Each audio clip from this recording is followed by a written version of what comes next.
Voltamos a apresentar o programa Encontro Marcado, hoje falando com o inspetor do Tribunal de Contas dos Municípios. Fernando, a gente sabe que a fiscalização interna é feita pela Câmara de Vereadores, mas o cidadão comum, o que o tribunal disponibiliza para o cidadão comum acompanhar também a aplicação dos recursos, se uma prestação de contas está correta ou não, se a obra foi feita ou se não foi feita? Bom, basicamente o Tribunal de Contas no seu site, aí o cidadão ele tem acesso sim. De que forma? Ele vai lá e acessa o site do tribunal no endereço www.tcm.ba.gov.br e lá tem, assim que você abre o site do Tribunal de Contas, tem o ícone Cidadania. Nesse ícone, quando você clicar em Cidadania, você vai ter acesso não apenas ao site do tribunal, mas um mundo de informação dos 417 municípios do estado da Bahia. O tribunal disponibiliza essa informação para todo e qualquer cidadão, desde quais as pessoas que trabalham no município, o salário que ganham, quanto tem aplicado até aquele mês em saúde, em educação. Então, é um site que traz muitas informações, as obras que estão sendo executadas, em que situação é que está. Então, o site do tribunal, eu até convido você, cidadão, a fazer essa busca e essa visita ao site do tribunal. Me permita, eu vou lhe falar mais uma vez, se você tem internet em casa ou até no seu smartphone aí, entre lá no site do tribunal e confira o que eu estou lhe dizendo, www.tcm.ba.gov.br e clique lá no portal Cidadania. Lá você vai ter uma série de informações. Você quer saber, por exemplo, quanto ganha o seu prefeito? Aquela pessoa que mora próximo de sua casa, que trabalha na prefeitura, qual é o salário? Essas informações o tribunal disponibiliza até para evitar o chamado enriquecimento ilícito. De repente você sabe que a pessoa trabalha no município e tem um salário pequeno, mas tem uma vida incompatível com esses ganhos. Será que está ganhando de forma diferente? Então, você, cidadão, pode ser também um fiscal do Tribunal de Contas e nos ajudar nessa fiscalização. Vá lá no portal do Tribunal de Contas, entre, fiscalize e, acima de tudo, denuncie. Se detectar irregularidade, não fique quieto, não. Porque nós estamos vivendo hoje na era da informação. É um momento que nós não podemos mais temer a nada. Não, se eu falar, isso pode dar algum problema. Refiro-me novamente à Lei 06 de 91, diz que todo e qualquer cidadão é parte legítima, inclusive para denunciar. Falando agora, eu gostaria de saber como é que funciona a questão do trâmite das contas. Por exemplo, o corpo técnico do tribunal, ele dá um parecer. Aquelas contas vão para o plenário e vai ser votada pelos os conselheiros. Ela volta novamente para a Câmara de Vereadores. Fica em disponibilidade pública por 60 dias. Quantos meses ou quantos dias a Câmara de Vereadores tem para levar aquelas contas para o plenário e aprovar? Pronto. Eu vou responder dizendo para você o seguinte. Nós, do Tribunal de Contas, das inspetorias, então, somos obrigados a analisar toda a documentação no mais tardar. Nós estamos, por exemplo, no ano de 2015. Eu tenho até o dia 31 de março para analisar toda a documentação de 2015 até o dia 31 de março de 2016. Por quê? A partir do dia 1º de abril, e isso aí também envolve a cidadania, a partir do dia 1º de abril até o dia 30 de maio, ou seja, durante 60 dias, essas contas estarão à disposição de todo e qualquer cidadão para questionar sua legitimidade, ver e checar tudo o que aconteceu documentalmente. Porque virtualmente nós já temos a lei chamada Lei 131, que diariamente todo e qualquer cidadão pode verificar essas informações. Se você abrir o site da prefeitura, e mais uma vez eu lhe convido para esse momento de fiscalização.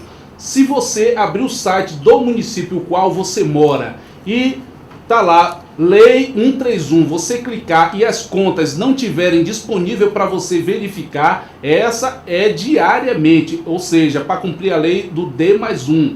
Se não tiver, pode entrar em contato conosco na inspetoria, pode denunciar e pode dizer, poxa, eu fui lá e a prefeitura não está botando os dados das compras, das despesas, e a receita não está sendo publicada. Você pode falar isso e nós entraremos com o chamado termo de ocorrência que você perguntou, e eles serão penalizados, podendo inclusive ter até um parecer pela rejeição das suas contas, porque você, cidadão, é o maior responsável.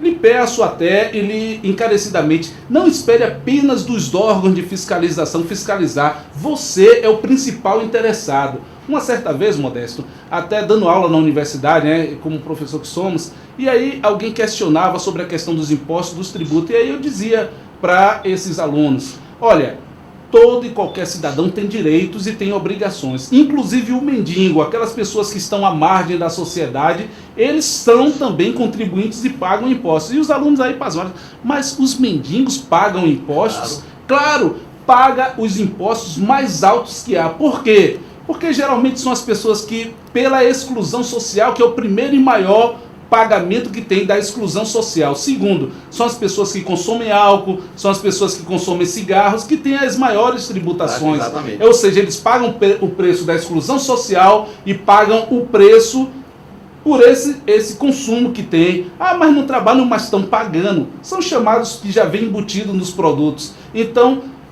a título de cidadania, é admissível até a reclamação do mendigo. Não pense em você porque às vezes está fora do mercado, porque não está trabalhando, que não se sente cidadão e no direito de denunciar. Inclusive você vai estar nos ajudando de alguma forma a fiscalizar. Então, esse é o papel do tribunal, esse é o dever também do cidadão. Como ele pode acessar, indo no site do tribunal, ele vai ter todas as informações disponíveis. E no site do município, ele vai ter a informação do D+1. E as contas ficam disponíveis em papéis durante 60 dias, geralmente do dia 1º de abril ao dia 31 de maio.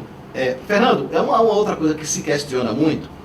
Muitas vezes o tribunal dá um parecer, ele aprova um parecer optando pela aprovação das contas. As contas voltam para a Câmara e vai para o plenário para ser votada pelos vereadores. Mas muitas vezes os vereadores reprovam, mesmo contrariando esse parecer técnico do tribunal. Os vereadores rejeitam as contas. Na maioria das vezes, o gestor recorre, alegando, vamos dizer assim, perseguição política, e muitas vezes também isso acontece. E é uma coisa que tem dado muita briga, muita confusão em câmaras, a gente tem acompanhado essa questão. O tribunal dá um parecer pela aprovação e muitas vezes a Câmara rejeita as contas. E o gestor recorre e muitas vezes ele consegue reverter essa situação quando ele alega que foram questões políticas. Como é que você vê isso?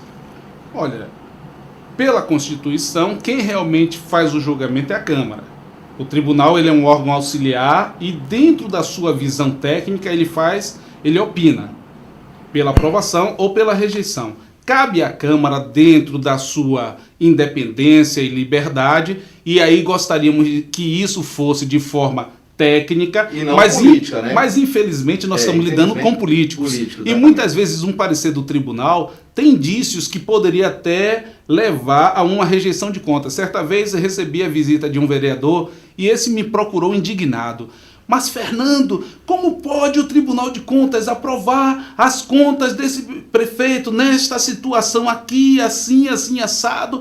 Nós não vamos concordar com isso e coisa e tal. E vamos rejeitar as contas. Eu disse, olha, na verdade, o tribunal ele tem uma régua, como a justiça também tem. Muitas vezes você pode usar a régua máxima e vamos pegar o exemplo agora em que estamos vivendo, esse momento é perfeito.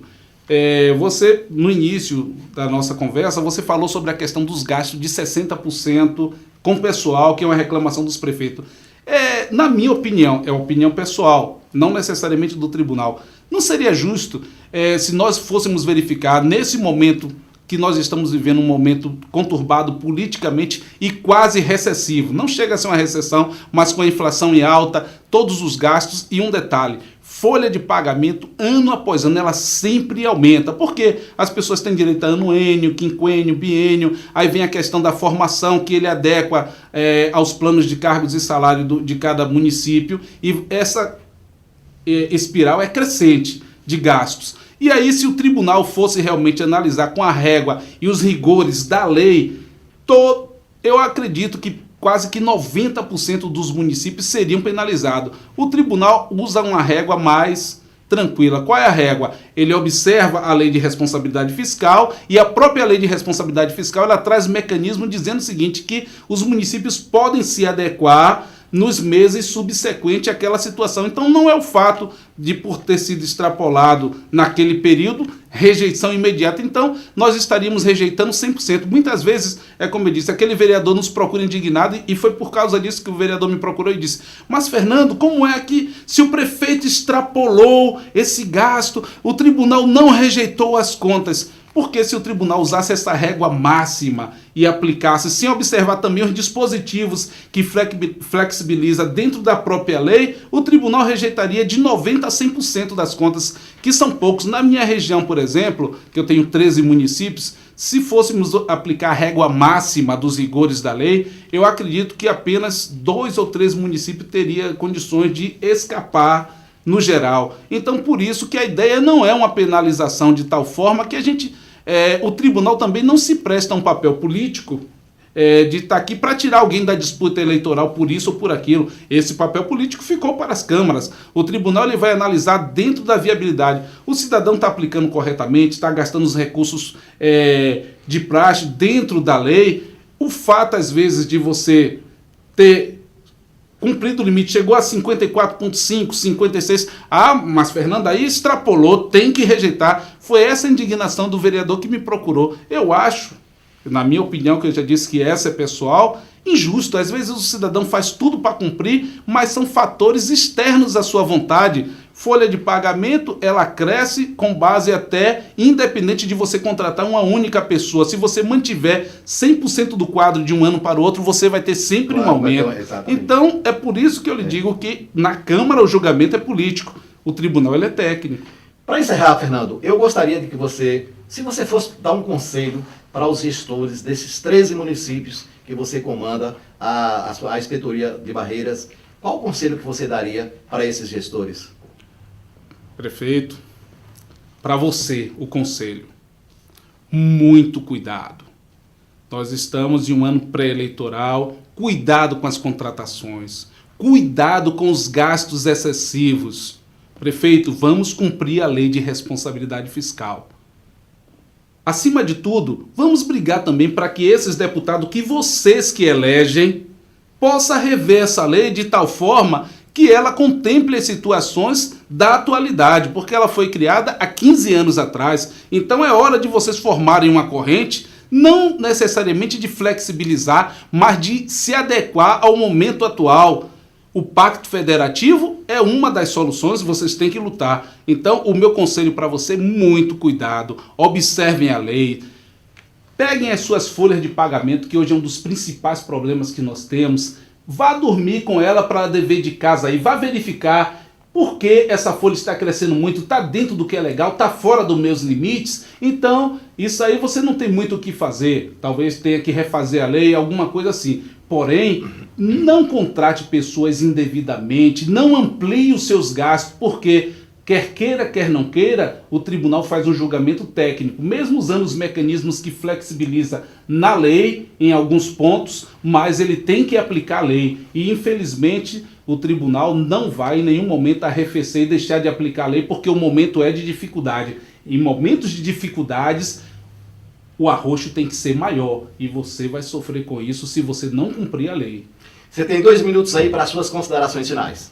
Olha, a minha consideração básica realmente é um grande agradecimento por esse veículo de comunicação que agora está entrando nos lares barreirenses. Eu desejo a todo cidadão barreirense e da região o qual está sendo atingido, porque na verdade isso não é feito só para Barreiras, eu acho que é uma ideia que é louvável. E nesse momento eu desejo a todo cidadão, a mim mesmo, que também sou cidadão, apesar de estar no cargo de fiscalização, que esse instrumento que ora está sendo apresentado para a sociedade seja amplamente divulgado e seja um objeto de uso e de comentários nas redes sociais, no dia a dia, porque a comunicação, acima de tudo, ela instrui e ela amplia o conhecimento do cidadão. Então, meu grande obrigado por esse veículo chegar à minha casa, à sua casa, à casa de todos nós. Só precisamos aprender a fazer uso disso. Meu muito obrigado a toda a sociedade que está fazendo uso desse instrumento. Termina aqui mais um programa Encontro Marcado com Modesto. Falamos hoje com o inspetor regional do Tribunal de Contas dos Municípios, Fernando Esquivel. Fernando, muito obrigado por nos dar esse prazer de estar aqui nos nossos estúdios.